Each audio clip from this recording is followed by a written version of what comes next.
Hola amigos y amigas, bienvenidos nuevamente a su programa Biologando. El día de hoy tenemos la participación del biólogo Carlos Escoto, quien es egresado de la Universidad Nacional Agraria, La Molina, tiene un magíster en genética y biotecnología animal de la misma Universidad Agraria, es docente de la Facultad de Ciencias Naturales y Matemáticas de la Universidad Federico Villarreal y también de la Facultad de Ciencias Biológicas de la Universidad Ricardo Palma.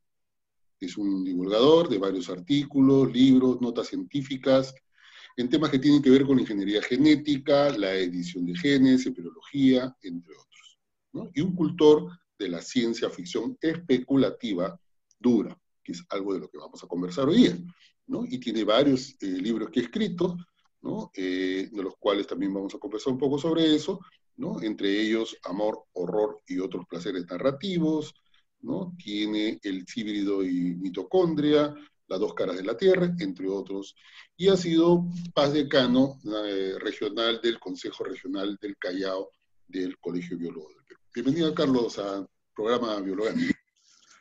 Gracias, Sandra. Gracias por la invitación. Bueno, Sí, bueno. cuéntanos un poco sobre esta faceta que yo por lo menos no te conocía, y cuéntanos un poco cómo es el tema de la ciencia ficción, ¿no? ¿De qué se trata? Para un poco primero ponerle el contexto al público que nos escucha. Claro. Ahora, actualmente, pues la ciencia ficción, tú ves literatura, ves cine, ¿no? Donde hay ciencia ficción. Pero básicamente la ciencia ficción trata de construir meramente una posible realidad, como es lo que yo hago, una distopía, meramente una realidad alterna de lo que podía ser, o poniéndome en situaciones probablemente extremas, pero siempre dándole el cariz científico y técnico riguroso, ¿no? No fantaseo mucho en el tema, sino que realmente construyo algo, probablemente por la base pues, de formación como biólogo, ¿no? Es una base de formación científica, ¿no? Básicamente, el método científico, etcétera, etcétera. Somos bastante empíricos en eso, ¿no? Y bueno, y tenemos un nicho muy bueno, ¿no? Perú es como le llamamos Perusalén, realmente acá nadie se aburre, ¿no? Siempre hay algo nuevo a nivel social, ¿no? Y eso ha llevado a mí, bueno, a que yo escriba este tipo de ciencia ficción. Obviamente tengo cultores, ¿no? Isaac Asimov, el famoso, pues, las 3 leyes de la robótica se le debe a él. Pero mucha gente no sabe que de repente Isaac Asimov es bioquímico de formación. ¿No? Es un bioquímico, ¿no? Está W. Campbell, ellos empezaron a darle un poco el esbozo de esta ciencia ficción terrenal, ¿no? Sin fantasear mucho. Autores como Robin Hood, ¿no? La primera novela que leí Robin Hood es Coma, una obra realmente que habla con el tema de cómo algunos médicos inescrupulosos se aprovechaban de las operaciones para prácticamente matar a la persona y apoderarse de sus órganos, pero te explican muy bien, lo que me gustó es que te explican muy bien el tema de cómo juega el tema de los gases en el adormecimiento, etcétera, ¿no?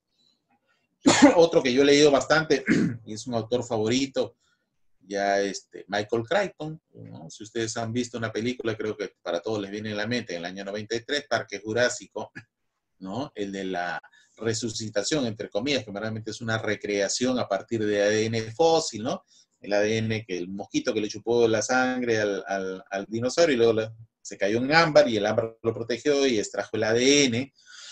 Ahí se conjuga ingeniería genética, se conjuga embriología, ¿no? Al final de cuentas, el material genético tiene que acabar en un embrión de un organismo y la bioinformática, ¿no? Y todo se combina, es un cóctel peligroso que al final acaba desatando pues los 1000 demonios, ¿no? En este caso los dinosaurios no son tan controlables como probablemente pensábamos nosotros. Al final no son mascotas, ¿no? Son animales que sobrevivieron en condiciones muy, muy difíciles, ¿no? En un ambiente, ¿no? Hostiles. Michael Crichton es un actor, bueno, me identifico mucho también con él porque él cuando escribe ciencia ficción no usa su nombre. Él se ponía John Long, Michael era de gran estatura y él, una forma decía John el Largo, ¿no? Así es como firma sus libros. Cuando él estudiaba medicina en Harvard, él no quería que nadie se entere, ¿no? Y escribió varias obras, incluso relacionadas al tema médico, que no quería que sus colegas se enteren, ¿no? Porque podía ser una especie de deshonra, ¿no? Profesional, etcétera, ¿no? Eso ya cambió, ¿no? Incluso Michael Crichton recibió un premio, se fue incógnito y regresó el mismo día a su ciudad, ¿no? De extremo a extremo en Estados Unidos. Pero a mí me inspiró bastante, te estoy hablando de esto de los años 90, ¿no? Cuando para mí llegó la obra de Parque Jurásico, lo leí en 3 días, ¿no? Una cosa... Te lo devoraste, ¿no? Ese libro, te lo devoraste. No, sí, una cosa que no acabé y me lo leí completamente. Y así hay varias obras. El tema de la pandemia no es nuevo. Alguien me dice, Carlos, pero ¿cómo te proyectaste? ¿Cómo sabes que ahorita estamos en esto? Porque, bueno, parte de la ciencia ficción especulativa ha escrito de pandemias, ¿no? La peste de Camus es una de ellas, ¿no? Que habla de la peste en la zona norte de África y que te describe el detalle cómo es y que prácticamente sabes lo que el virus, cómo va avanzando y qué es lo que se va produciendo en el camino. No se necesita ser muy científico para darse cuenta cuál es el siguiente paso de la pandemia, ¿no? Obras, una de las que me llegó y que lo fue llevado a la pantalla es Epidemia, porque ahora todo está basado en Netflix, en todo el tema de internet, todo es epidemia, ¿no? La Epidemia hay una obra. Sí, claro. Exacto. Con Dustin Hoffman, ¿no? Donde ustedes pueden ver ahí el avance del ébola, o en verdad el virus Marburgo, que es un virus hemorrágico, ¿no? Que te mata en poco tiempo, prácticamente te licúa este virus, ¿no? Te produce rupturas capilares internas y bueno, acabas muriendo, ¿no? Eso está basado en una obra que se llama Hot Zone o Zona Caliente, de Richard Preston, que no es un biólogo, él es un periodista muy bien documentado, hace periodismo científico, y escribió esta obra que llegó incluso a ganar Pulitzer, ¿no? Donde menciona que un primate traído para zoológico de forma casual, infectado, traía el virus, infectó humanos y ya sabemos la historia, ¿no? Entonces, esto se ha escrito, ¿no? Esto ya está escrito, la obra de Cons, ¿no? La noche más oscura, tú lees la obra de Cons y parece que estuvieras leyendo el presente. ¿Cómo se llama la ciudad? Wuhan, ¿no? ¿Cómo se llama el virus? Wuhan. ¿Qué año? 2020, ¿no? O sea, ¿cómo se pudo? Fue escrito hace 40 años. Esta obra fue escrita hace 40 años. Increíble, ¿no? El nivel de coincidencia. O sea, exacto. Entonces, la ciencia ficción, incluso, acá lo han estado viendo porque a veces la gente confunde ciencia ficción con fantasía. Escribir de hechiceros, de brujos, de dragones, o de terror, bueno, a mucha gente le gusta, a mi hija le encanta, ¿no? Y cada vez que voy a comprar yo un libro de ciencia ficción, lo que tengo que comprar un libro de terror, ¿no? Ella adora eso, ¿no? Pero bueno, son géneros. Entonces ha habido una especie de, como que en el Perú no podemos escribir de repente una ciencia ficción dura, ¿no? Rígida, ¿no? No podemos. Eso no es cierto. Se puede, ¿no? Que se necesita algo de rigurosidad científica y que de repente el haber sido biólogo ayuda a eso, sí, yo lo reconozco, me ha ayudado, no fantaseo porque sé más o menos qué es y en qué va a acabar algo, ¿no? ¿Qué libros has escrito, Carlos, hasta este momento, hasta antes de COVID? 10, más o menos 10. Con 10, con COVID-21, ya me dirá, ¿por qué Carlos le ha puesto COVID-21? ¿Te has equivocado? Me dice, no, ese es 19. Bueno, ya cuando leas la obra te vas a dar cuenta por qué es COVID-21, ¿no? Pero he escrito obras de ADN mitocondrial, me basé en mi tema de mi tesis de pregrado. Yo mi tesis de pregrado hice en ADN mitocondrial en vacunos en el año 96. En el año 96, ¿no? La gente no sabía, el tema de ADN sonaba ignoto, el periodista estaba metido en otros problemas, ya, ¿no? Ya sabemos. hacer ciencia e investigación era un apostolado, ¿no? ¿Qué vas a hacer eso, no? ¿No? ¿Para qué se estudió eso, no? Porque muchos piensan que el tema de los biólogos es contamos las patitas de las arañas y se acabó el tema, ¿no? Hoy en verdad sabemos en verdad que este tema del COVID, ¿no? Yo lo muestro acá, el tema del COVID creo que nos hubiera ido mejor si le hubieran hecho caso a sus científicos, ¿no? Más que a sus políticos, ¿no? Y hoy tenemos esas consecuencias. Perú tiene la peor estadística de número de contagiados por millón de habitantes de toda Latinoamérica. Ahí dice, no, Brasil, sí, Brasil tiene, pero no tiene la proporción que nosotros tenemos, ¿no? Ni la población que tiene Brasil. Entonces estamos en cuarto lugar de las peores estadísticas, ¿no? Y creo que la cosa no ha mejorado. Creo que la última ha sido 4.000, más de 200 muertos, y sigue subiendo la curva, porque eso ha sido otra cosa, ¿no? La ciencia especulativa que yo aplico en el tema de COVID-21 es eso. Todos aplicaban la fórmula, como lo vi en Jurassic Park, todos eran la fórmula. Lo veías en el monitor, pero no veías lo que estaba pasando afuera, ¿no? Y bien, la fórmula la alimenta, le pones tú los datos y te bota una curva. Pero en muchas de esas fórmulas no está el componente social. Y Perú hace resultado ser uno de los componentes sociales, no sé, la prensa extranjera no nos califica muy bien, que digamos, no nos deja bien parada, ¿no? Empezamos bien y estamos ahorita, pues, bordeando los primeros, con otros países, ¿no? En una situación lamentable, y que no va a acabar este año, que probablemente se proyecte 2021, 2022, ¿no? Y vamos a vivir así alejados, con miedo, porque esa es otra cosa. En mi obra plasmo el miedo.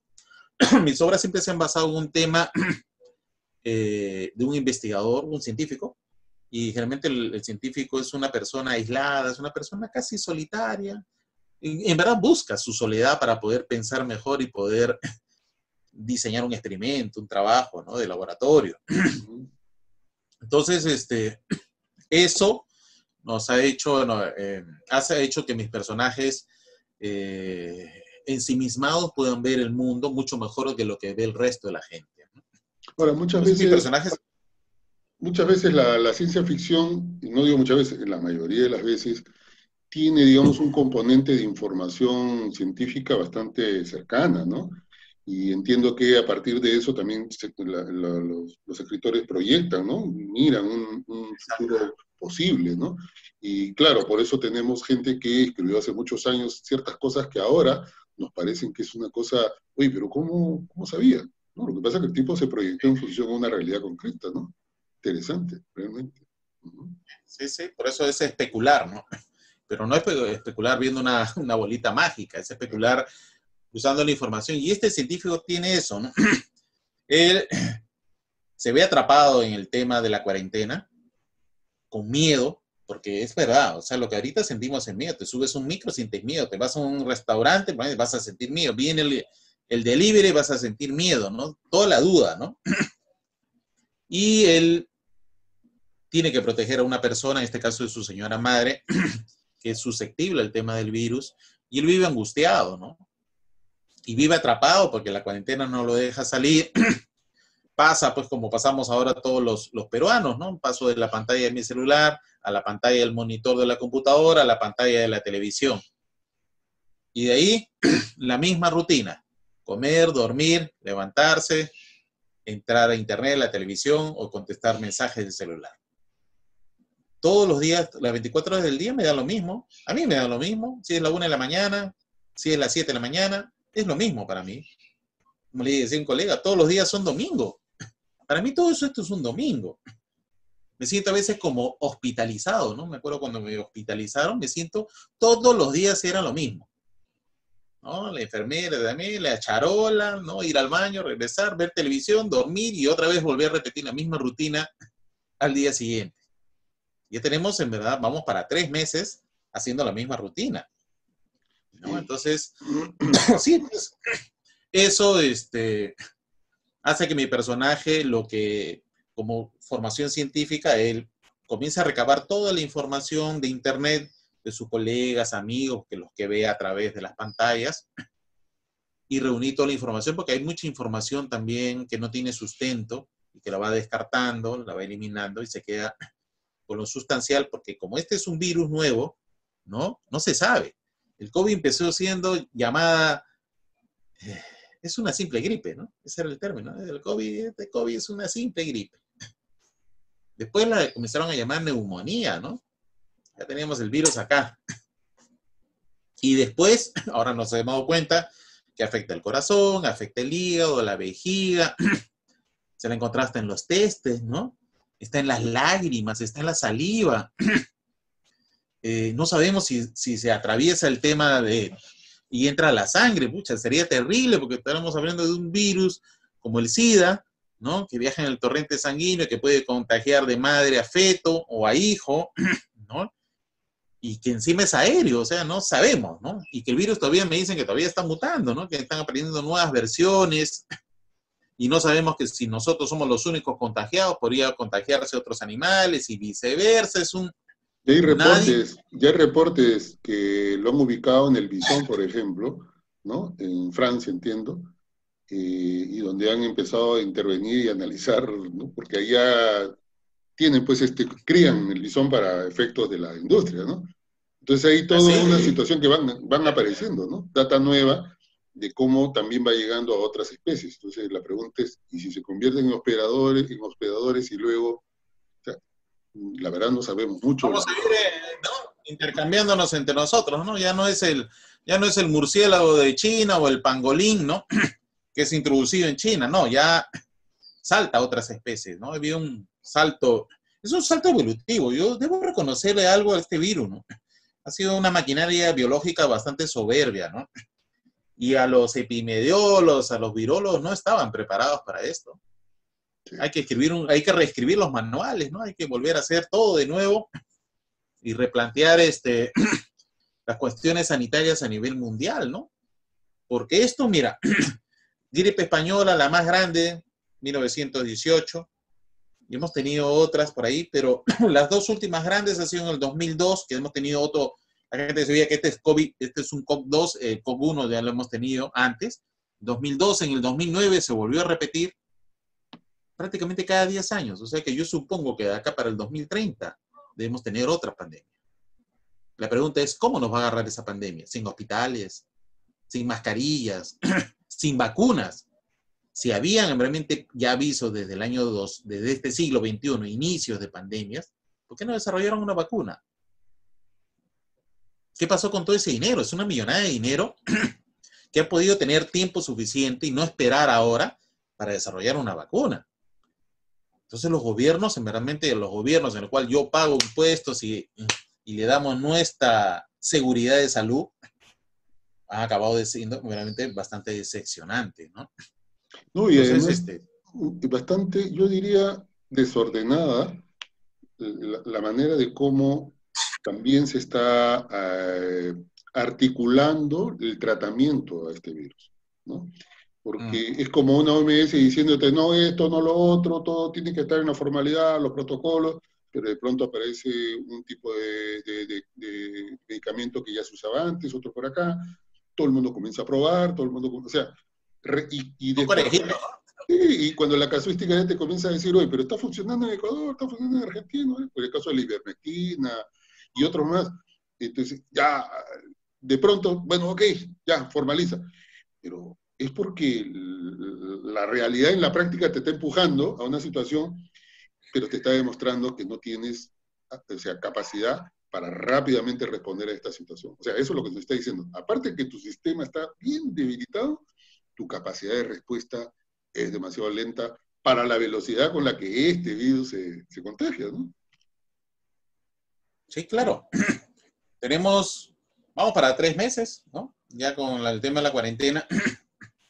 Pero este virus, pongámosle, pues, desde enero a la fecha, o sea, en 4 meses, nos ha volteado todo el panorama de nuestro modus vivendi y nos va a durar, porque a veces me dicen, no, se acaba, un momentito, acaba la cuarentena, no acaba el virus, ¿ah?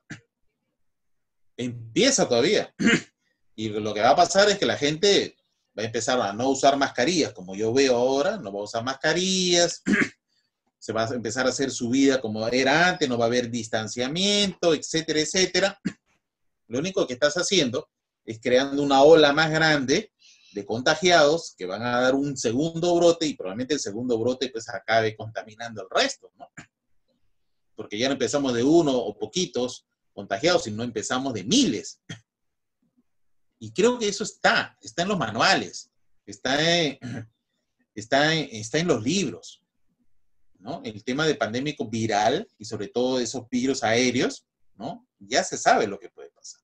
Sin embargo, aún así, ese factor que yo critico también en la obra es el factor peruano muy infantil, de tomar todo tan a la ligera, ¿no? El ciudadano no se comporta como ciudadano, ¿no? Sino se comporta meramente como si fuera ajeno, ¿no? al tema de lo que se está viviendo, ¿no? Y hoy día estamos así. Perú tiene las peores estadísticas, ¿no? Creo que está en cuarto lugar y primero en Latinoamérica de contagiados por millón de habitantes, ¿no? Perú, y no baja, ¿no? Son que más de 4.000 diarios contagiados y más de 200 muertos. O sea, la curva sigue, ¿no? Sigue subiendo, ¿no? Como yo le decía, ¿no? Eso es parte de, ¿no? El que hace especulación hace esto, ¿no? Eso me dice, y ya, bueno, yo no tengo que ser muy científico para darme cuenta que la curva está siguiendo pues un 30 grados, probablemente lo que me enseñaron de geometría en el colegio. Sí, claro. Eso significa 1.000.000 de contagiados antes que acabe el año. Hasta más. Mucho más. Entonces, parte de esta ciencia ficción, como yo te digo, estimado Sandro, la he construido en el camino. Yo empecé a escribir COVID-21 en diciembre.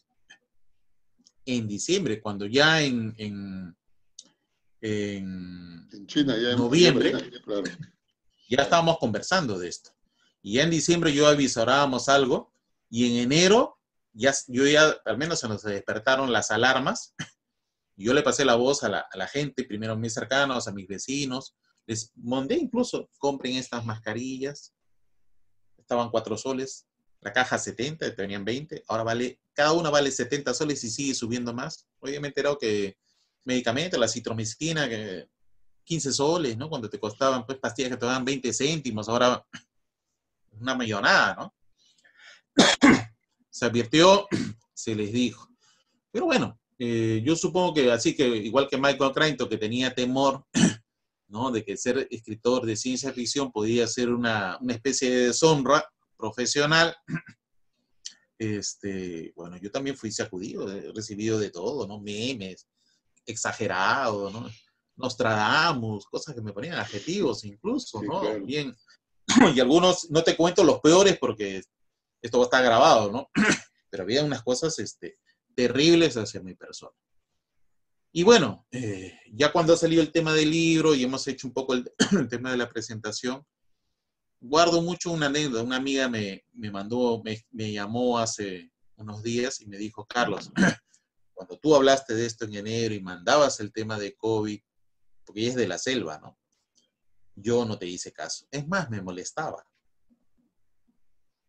Y amigo me dijo así, me he infectado de COVID. Y estoy sufriendo las consecuencias, no puedo respirar bien, no duermo bien, tengo angustia de contagiar a mis padres, ¿no?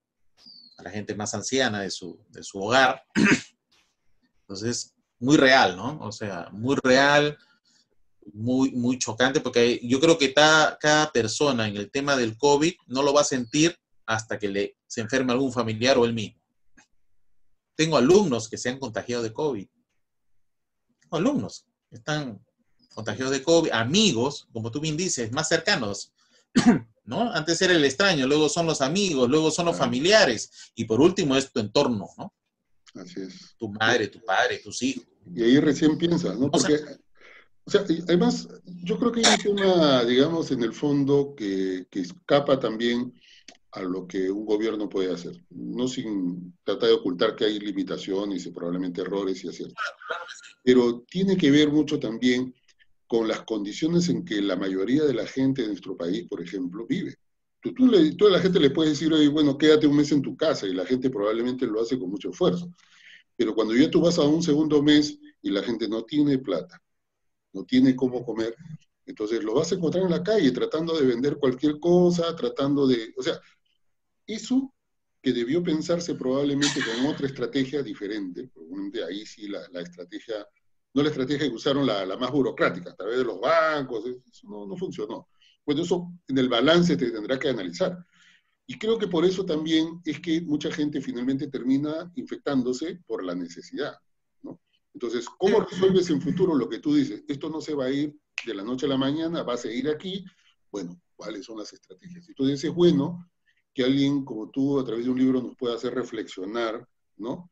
Con dureza, y que esto no es cualquier cosa, es un asunto grave que nos está notificando, que nos está diciendo, oye, esto está pasando hoy día, la podemos librar de repente la mayoría, pero lo que se viene más adelante, si no estamos preparados, bueno, ¿no? Y creo que eso ha pasado en Perú, ¿no? La prensa extranjera, en cuanto a análisis a Perú, no son muy halagueñas, ¿no? Prácticamente creo que nos ponen en un adjetivo casi de salvajes, ¿no? De gente incivil, ¿no? Desordenada, ¿no? Muy proclive a no obedecer las normas, ¿no? Entonces, había una serie de factores, es verdad, combinatorios, la pobreza misma de la gente, la necesidad, la falta de educación, porque acá también hay que ver un tema de falta de educación, ¿no? Pero también ha habido el ser propio, ¿no? El egoísmo, el oportunismo, ¿no? Eh, no pensar en el prójimo, porque últimamente realmente nos hemos vuelto pues una generación muy yoísta, ¿no? Una generación que lo que me satisfaga a mí, lo que sea bien para mí, está bien, y si el resto sufre, a mí me importa poco o nada, ¿no? Es una crítica. Vivimos quizás uno de los momentos más deshumanizados, ¿no? De mirar al prójimo con desdén y hasta sin importarme, ¿no? ¿Qué me importa? Yo no uso mascarilla, si te contagias, así tú estés predispuesto, no me interesa, ¿no? La cosa es que yo hago mi vida. Y eso también, yo también lo plasmo un poco en el tema del libro. Hago una crítica porque la ciencia ficción no solamente es hacer tecnología de última y construir es también una forma de reflexionar, ¿no? Y de llamar a la atención a un tema social, a un tema ético, ¿no? Porque si no reflexionamos, si no hacemos, volveremos a repetir y con peores consecuencias. Así es, así es. Carlos, ¿y cómo hace la gente que se anima a querer conseguir tu libro? ¿Cuál es la situación ya de tu libro? ¿Ya está publicado? ¿Está en prepublicación? A ver, cuéntanos un poco esa parte. Sí, está ya en proceso de edición, ya para un tema de imprenta. El tema de la cuarentena también ha hecho un poco, no creas, hacer el tema de diagramación y todo lo demás, que no se pueda juntar la gente, lo ha hecho un poco difícil, ¿no? Pero ya está. Es Editorial Autónoma quien ha auspiciado este libro, el cual agradezco. Y ellos tienen ya tienen su dirección en Facebook, ¿no? Para que se comuniquen directamente con ellos y puedan hacer la compra. Yo no he querido que sea, me insinuaron que sea digital, pero yo creo que yo soy a la antigua, ¿no? Soy muy al papel, ¿no? El papel, sentir la bioquímica del papel, ¿no? La papirólisis. Es una edición limitada, pero quiero que la gente se lleve esto y sobre todo las generaciones jóvenes, ¿no? Para que cuando pregunten sus hijos, los que nazcan después de este 2020, que a uno ya le pusieron apodo, ¿no? La generación pandemia, ¿no? Cuando nazcan esta generación y le cuenten, y nos pregunten de repente a nosotros, abuelito, y cuéntame, ¿cómo fue eso el 2020, ¿no? ¿Qué pasó? ¿Por qué se moría la gente? ¿No? Yo veo videos, ¿no? Pero no lo sienten, ¿no? Entonces yo he querido que realmente que este libro se perenice, ¿no? Trascienda un poco, ¿no? Más allá de esto y que dé su peso específico, ¿no? Dentro de la literatura de ciencia ficción dura en el Perú. Qué bueno, qué bueno. Entonces, claro, al final vamos a poner las indicaciones, los links correspondientes para que aquellos que estén interesados en el libro de Carlos Escoto puedan ubicarlo y puedan conseguir su libro apenas ya esté publicado, ¿no? Y, bueno, Carlos, te agradezco mucho en esta entrevista. La verdad, para mí ha sido un gusto saber de que eres también un escritor, además de un excelente biólogo, así que eso nos anima a seguirte y a leerte también, ¿no? Y por lo demás, agradecerte toda esta información también que es muy actual de lo que está sucediendo en el país y en el planeta. No estamos ante cualquier virus, es un virus que además nos está notificando, nos está diciendo cuidado con lo que están haciendo, y entonces si no tomamos decisiones, si los que tienen en sus manos las decisiones no toman decisiones audaces y urgentes, bueno, esto nos va a pasar la factura, pero va a ser una factura mucho más abultada de la que nos está pasando ahora. Así que yo creo que todavía estamos a tiempo para salvar mucha gente que en el futuro podría perder la vida solamente por no hacerle caso a lo que la naturaleza ya nos está diciendo. Por lo demás, Carleto, te agradezco y le decimos a todos nuestros amigos y amigas de Biologando que Carlos y yo nos quedamos en casa. Hasta el próximo programa.